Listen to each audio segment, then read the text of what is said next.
Hi friends, मैं रविंदर और आप देख रहे हैं हमारा चैनल रविंदर सर जी के मैथमेटिक्स।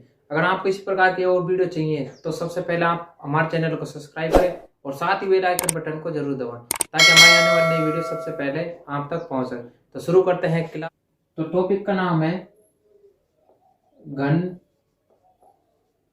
वाद्य यंत्र। अब घन वाद्य यंत्र है जो आज इसमें हम पढ़ेंगे पार्ट सेकंड। ठीक है, पार्ट सेकंड इसमें आज हम पढ़ेंगे अवनद्य वाद्य यंत्र।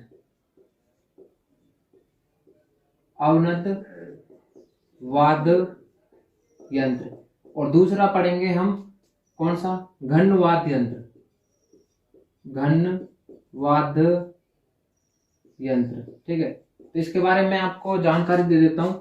इससे पहले जो हमने क्लास पढ़ी थी वो पढ़ी थी घन वाद्य की पार्ट फर्स्ट। उसमें मैंने आपको बताया था कि जो तत्वाद्य यंत्र और सुशील वाद्य यंत्र के मुख्य जो वाद्य यंत्र थे। आज हम जो चर्चा करेंगे वह करेंगे अवनद्य वाद्य यंत्र और घन वाद्य यंत्र। ठीक है, निम्न प्रकार के वाद्य यंत्र कौन कौन से, जो कि अवनद्य वाद्य यंत्र और घन वाद्य यंत्र। डिटेल से मैं आपको इनको समझाने की कोशिश करूंगा। ठीक है, तो शुरू करते हैं एक एक करके। ठीक है, सबसे पहले हम जो पढ़ेंगे वह पढ़ेंगे अवनद्य वाद्य यंत्र। ठीक है, अवनद्य वाद्य यंत्र। अब अवनद्य वाद्य यंत्र बहुत प्रकार के होते हैं। ठीक है, जैसा कि अवनद्य वाद्य यंत्र, अवनद्य वाद्य यंत्र ये बहुत प्रकार के होते हैं। जैसा कि मैं आपको बोर्ड पर लिखकर बता रहा हूं, जैसे कि डेरू है, नंबर 2 पर डमरू है, डेरू है, डमरू है, डाक है, क्या है, डाक है, डीपको है। ठीक है, उसके बाद क्या है, मांदल है, मांदल है, माटे है। ठीक है, धोसा है, दमामा है,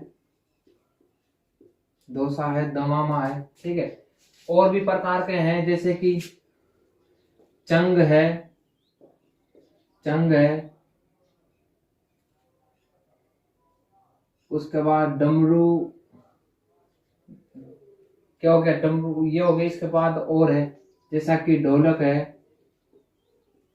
ढोलक है, नौबत है, उसके बाद ताशा है,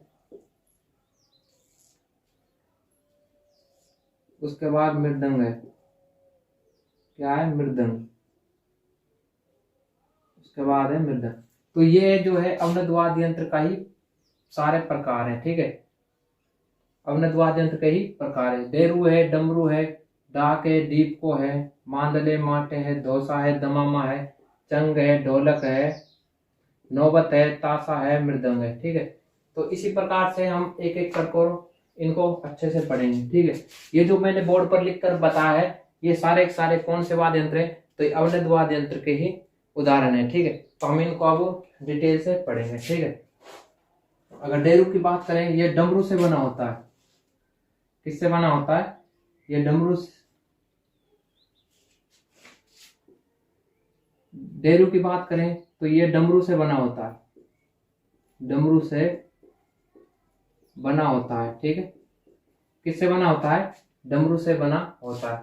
अगर डमरू की अगर हम बात करें तो ये प्राचीन वाद्य यंत्र है। ठीक है, ये सबसे प्राचीन वाद्य यंत्र है। ठीक है, अगर इसकी बात करें हम डमरू की तो इसका उपयोग मदारी करते हैं। ठीक है, जो खेल दिखाते हैं वे इसका उपयोग करते हैं, यानी कि मदारी इनका प्रयोग करता है। आपने डमरू देखा होगा कि जैसे खेल दिखाने वाले आते हैं, मदारी खेल श्याम का हो और कुछ का भी हो, तो इस डमरू जो वाद्य यंत्र का प्रयोग करते हैं मदारी करते हैं। ठीक है, ये प्राचीन वाद्य यंत्र है। ठीक है, अगर डाक की बात करें, ये डेरू के, ये क्या होता है, डेरू से बड़ा होता है, डेरू से बड़ा होता है। ठीक है, अब मैं आपको बता देता हूं कि डेरू जो होता है, डेरू कुछ इस प्रकार से होता है। ठीक है, डेरू इस प्रकार से होता है। तो अगर इसका ये छोटा रूप, अगर इसी को ही हम बड़ा रूप बना दिया जाए, ठीक है, इसी को ही हम बड़ा रूप बना दिया जाए, तो ये हो जाता है क्या, तो ये हो जाता है ड।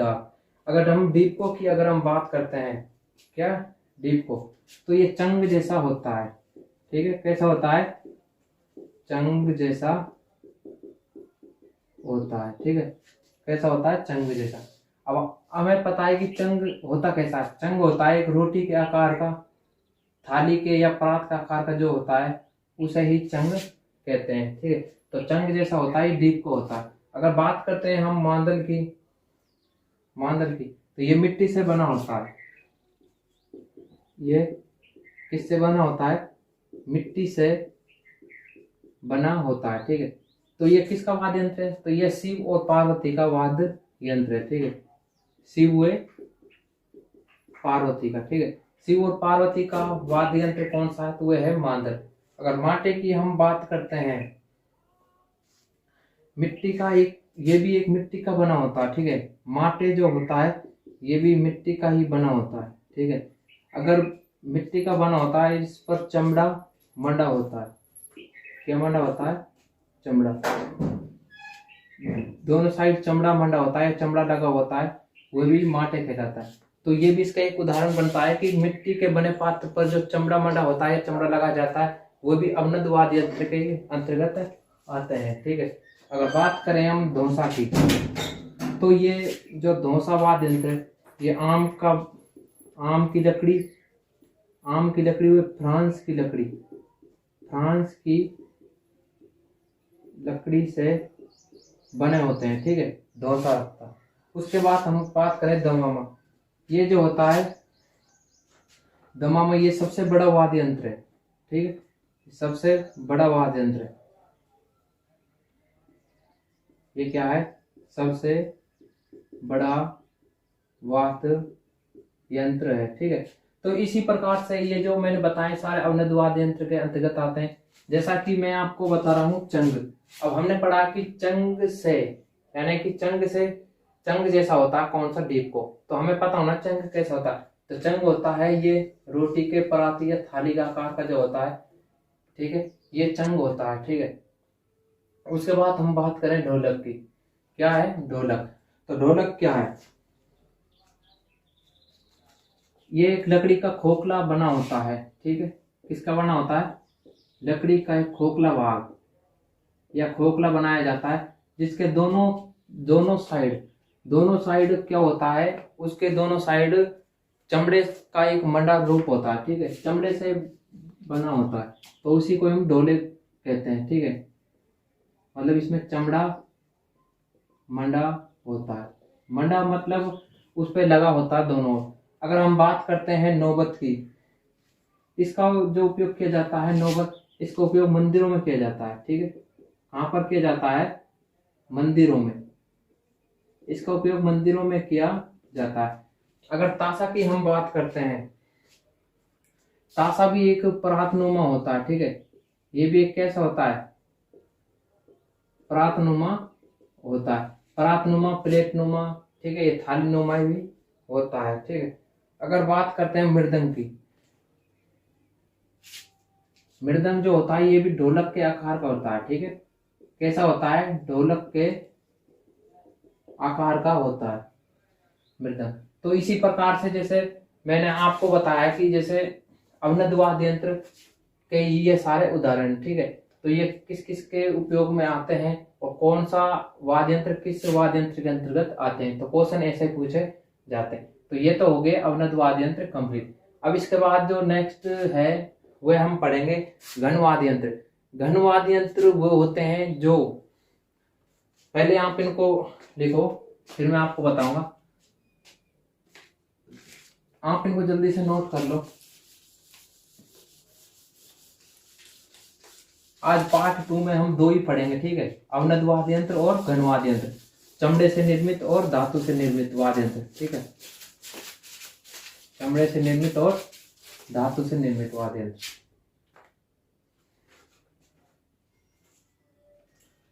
अब पढ़ेंगे हम कौन से, तो अब पढ़ेंगे हम घन वाद्य यंत्र, ठीक है। घन वाद्य यंत्र क्या होते हैं? ये धातु से निर्मित होते हैं, ठीक है। कैसे होते हैं? धातु से निर्मित। अब आपको पता है कि जो धातु से निर्मित होते हैं वे घन वाद्य यंत्र के उदाहरण होते हैं या उसके अंतर्गत आते हैं। तो घन वाद्य यंत्र भी बहुत सारे हैं, जैसे कि मैं आपको बोर्ड पर बता रहा हूं, जो कि घन वाद्य यंत्र के अंतर्गत आते हैं, जैसा कि श्रीमंडल है, ठीक है। उसके बाद मंजीरा है, क्या है? मंजीरा है, हाकल है, श्रीमंडल है, मंजीरा है, हाकल है, ठीक है। रमझोल है, क्या है? रमझोल है।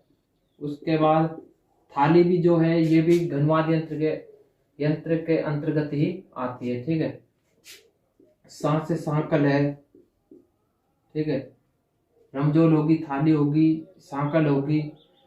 उसके बाद झांझ है, क्या है? झांझ है। उसके बाद करताल है, क्या है? करताल। उसके बाद चीपिया है, चीपिया या इसे हम चिमटिया भी कहते हैं, ठीक है। चीपिया है या चिमटिया है। उसके बाद खरताल है, क्या है? खरताल है। उसके बाद भरनी है, भरनी है। उसके बाद टोकरी है, ठीक है। टोकरी भी एक घनवाद यंत्र के अंतर्गत आती है, ठीक है। उसके बाद हम बात करें तो उसके बाद कागरच है, ठीक है। तो ये बहुत सारे उदाहरण हो गए घनवाद यंत्र के, ठीक है, जो कि घनवाद यंत्र के अंतर्गत आते हैं, ठीक है। ये जो उदाहरण है सारे के सारे कैसे हैं? तो ये है घनवाद यंत्र जो कि धातु से निर्मित होते हैं। तो एक एक के बारे में हम इनको चर्चा करेंगे, ठीक है। जो श्रीमंडल होता है इसका उपयोग भी साधु महात्मा करते हैं, ठीक है। कौन करते हैं? इसका उपयोग भी साधु महात्मा करते हैं, ठीक है। उसके बाद अगर हम देखें तो मंजीरा, मंजीरा जो होता है इसका उपयोग तेरे ताली नृत्य में किया जाता है। मंजीरा जो नृत्य होता है, ये तेरे ताली जो नृत्य होता है हमारा, उसमें इस वाद्य यंत्र का प्रयोग किया जाता है। किसमें? तेरे ताली नृत्य में। तेरे ताली नृत्य के साथ जो वाद्य यंत्र का प्रयोग किया जाता है वह मंजीरा है, ठीक है। मंजीरा वाद्य यंत्र का तेरे ताली नृत्य के साथ किया जाता है। अगर बात करें हम हाकल की, किसकी? हाकल की। ये भी एक घनवाद यंत्र के में ही पढ़ा जाता है, ठीक है। कैसा है? ये भी एक घन वाद्य है, ठीक है। ये भी एक कैसा है? घन वाद्य है। अगर बात करते हैं हम रमझोल की, ये घुंघरू का ही क्या है? ये घुंघरू की तरह ही होता है, ठीक है। घुंघरू का ही एक रूप है। इसे हम कह सकते हैं कि ये घुंघरू का रूप है, ठीक है। किसका है? घुंघरू का रूप है। किसका है? घुंघरू का रूप है। अब बात करते हैं हम थाली की। तो थाली जो है ये पीतल व कांसे की बनी होती है। किसकी बनी होती है? पीतल व कांसे की। पीतल व कांसे की बनी होती है। क्या? थाली जो वाद्य यंत्र है ये पीतल व कांसे की बनी होती है। अगर सांकल की बात करते हैं, सांकल वाद्य यंत्र का प्रयोग जो गोगा जी के भक्त जन होते हैं वे इनका करते हैं, ठीक है। कौन करते हैं? गोगा जी के भक्त। गोगा जी के भक्त इसका उपयोग करते हैं। किसका? जो सांकल वाद्य यंत्र है इसका उपयोग गोगा जी के भक्त करते हैं। अगर बात करते हैं झांझ, झांझ जो होता है ये मंजीरे से बड़ा होता है, ठीक है। ये जो होता है मंजीरा से बड़ा होता है, ठीक है। अब मैं आपको बता देता हूँ, झांझ मंजीरे से बड़ा होता है, लेकिन मंजीरा कैसा होता है तो ये मैंने आपको यहाँ बता दिया है, ठीक है। ये क्या है कि एक ही हाथों में रखकर ये बजाया जाता है। कुछ ये इस प्रकार से होता है, ठीक है।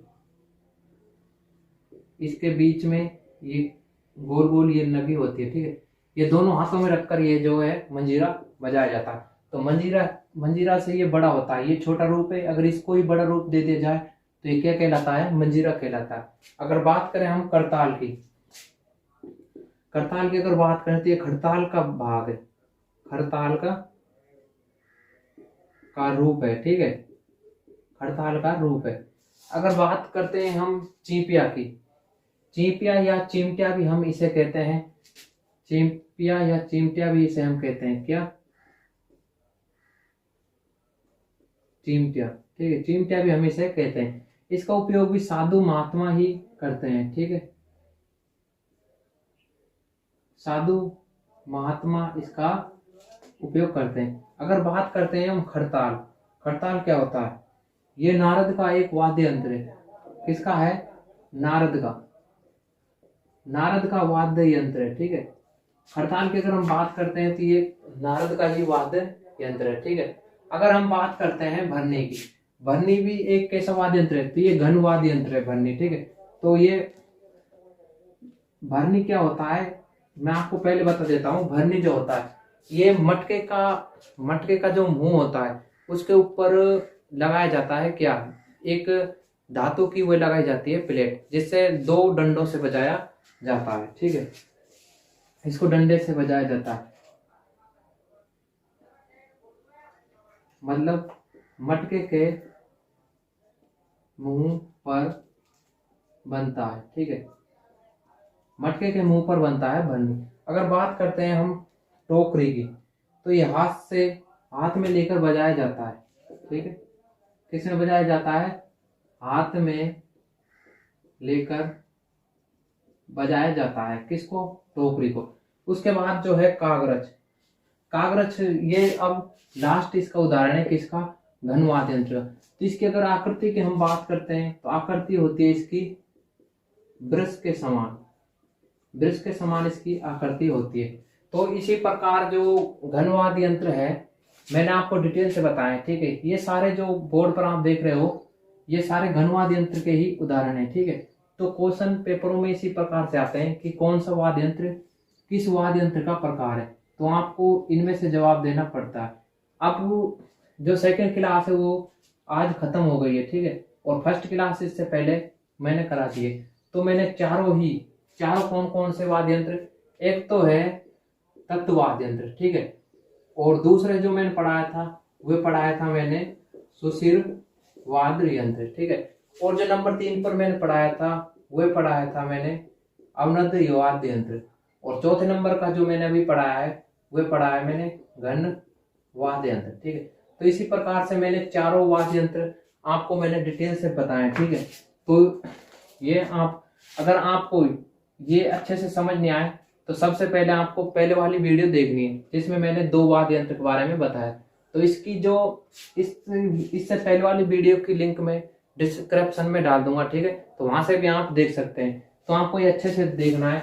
अगर आपको ये क्लास अच्छी लगी हो तो वीडियो को सबसे ज्यादा शेयर करें। ठीक है, ज्यादा से ज्यादा शेयर करें और सब्सक्राइब करें। ठीक है, धन्यवाद।